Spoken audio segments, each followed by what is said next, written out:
Housing during your retirement can be a big issue. Housing is a retirement issue for several reasons. Retirees may spend a lot of time at home, much more time at home, than when working full-time before retirement. Your housing in retirement may thus affect how much you enjoy retirement. Ideally, your housing in retirement should be desirable, conducive to a peaceful and pleasurable retirement.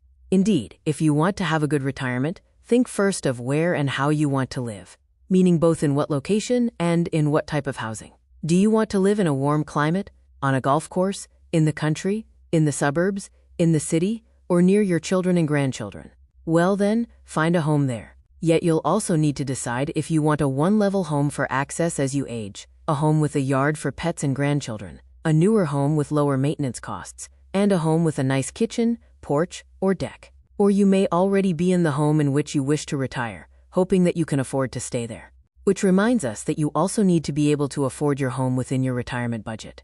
All these considerations make your retirement housing a big and important issue. Finances. A home is the American dream for more reasons than the housing that it provides. Owning a home, especially one free and clear of a mortgage and home loan, is also a financial foundation. Once you pay off your home, you free your household budget of mortgage or rent payments. You still have real estate taxes, insurance, maintenance, repairs, and utilities to pay, all related to your housing.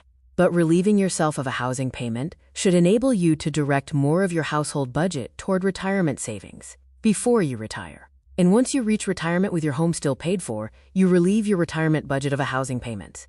You also have the equity in your home as a fallback out of which to pay for retirement needs if necessary. Selling your home may, for instance, help you fund assisted living or nursing care late in your retirement. Or selling your home early in your retirement may free up some savings on which to draw for needed extra income. If you downsize into a modest apartment, its monthly rent may be no more than the real estate taxes and other costs that you were paying on your home. So owning your own home can be a key strategy toward funding retirement. Costs. The cost of your housing in retirement can be a significant issue in funding retirement. Housing is almost invariably expensive, even if you own it free and clear. If you don't own your housing, then you're likely paying monthly rent, when rents are historically high. If you own your home but have a mortgage still to pay on it, then you're effectively still renting your home in the form of mortgage payments. And if you own your home, you have real estate taxes, insurance, maintenance, and repairs on it. When planning your retirement budget, be frank about your housing costs, whether you expect to rent or own a home with or without a mortgage.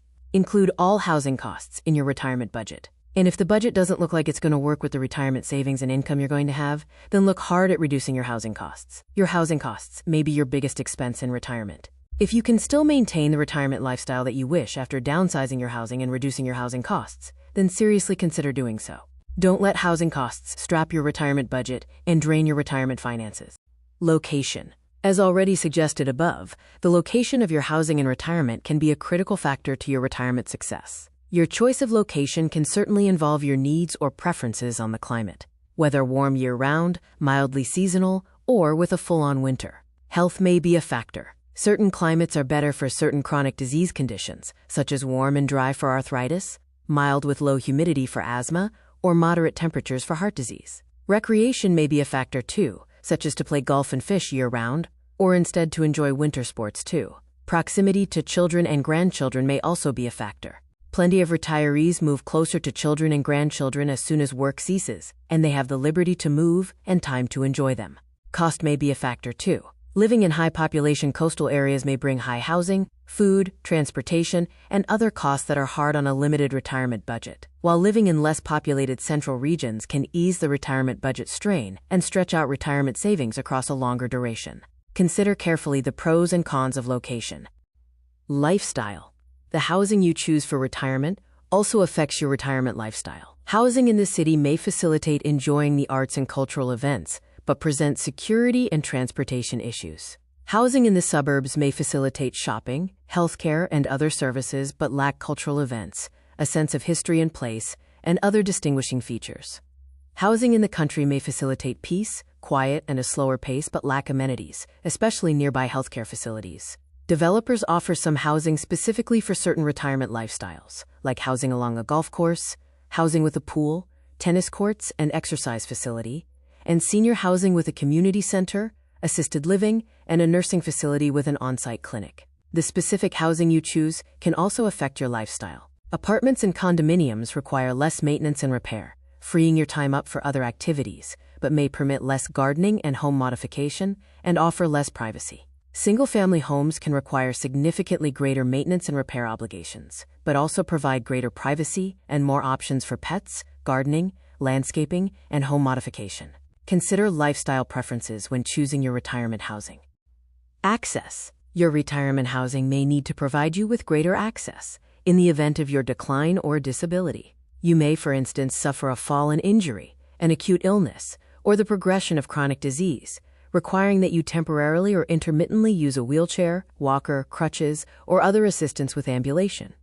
If your retirement home is on 2 levels, or even just has multiple steps to enter and exit, you might not be able to access and occupy your home until your recovery. Ensuring that you can live on 1 level in your retirement home, without multiple steps, through periodic health conditions that reduce your mobility, could extend your stay in your home and help you avoid needing to move into assisted living quarters or a nursing home. If you do have a multi-level home, having a kitchen, bedroom, and bathroom on the main floor may be sufficient to accommodate periodic or long-term disability. Easier vehicular access can also help retirees facing disease, disability, or decline. An attached garage or covered area immediately adjacent to the home may ease transfers from home to vehicle and back again, for both person and goods. Consider access issues when choosing retirement housing. Continuity. While you may wish to choose your retirement housing based on the above factors and other considerations, continuity of housing can also have its benefits. You may, in other words, prefer to remain in your long-term home. You presumably modified and appointed your long-term home to your preferences. Remodeling and decorating a new retirement home may be enjoyable, but it may also be costly and may not produce the results you wish, like your old long-term home. Your long-term home may have encouraging memories of raising your children, celebrating graduations and anniversaries, and maturing and enjoying life together. You also have familiar routes, habits, and routines in and around your home. You can easily make your way to the grocery store, drugstore, doctor's office, church, and other locations without even thinking. Familiarity can ease stress and provide substantial reassurance. Don't undervalue continuity in your retirement housing. Stay in your current home if you wish and can. Modifications. If your current home is not especially conducive to retirement living, but you wish to stay in your current home, then you may be able to modify it to your needs.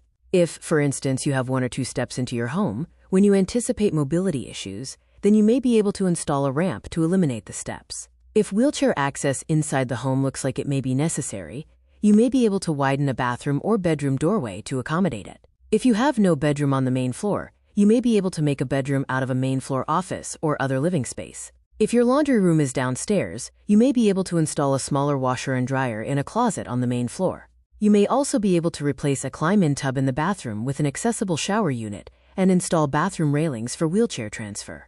Railings, lifts, decks, or other modifications or equipment in other locations in and around your current home may make it adequately accessible. Get a consultant and contractor familiar with disability needs to help you determine the necessary modifications and their cost. Transition.